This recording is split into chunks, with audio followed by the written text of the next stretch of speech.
Durant el darrer any, hi ha hagut un gran augment de les necessitats bàsiques com són les energies fòssils.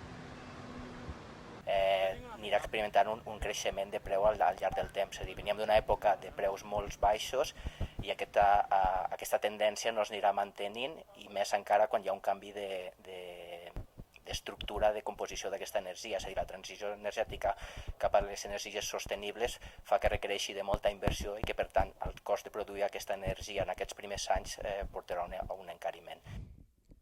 Aquest encariment fa que l'augment de preu pugui influir amb la capacitat salarial de la població andorrana.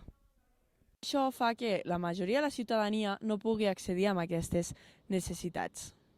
Es que ya los hay que no pueden pagar a final de mes y están recurriendo a tipos de ayudas de lo que son comuns, ayuntamientos. Durant els últims darrers dies s'han trobat a la cimera del canvi climàtic a Egipte, el qual també Andorra, el nostre cap de govern, hi ha pogut anar. Amb la COP27 s'han arribat a unes conclusions de la restauració de les energies, arribant a la conclusió d'haver de fer més ús de les energies renovables, però aquestes portaran unes conseqüències.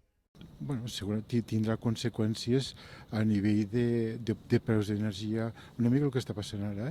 Jo crec que el que està passant ara es podrà anar repetint els propers anys, no? 5-10 anys, no? Fins a arribar a una estabilitat que ha de ser molt diferent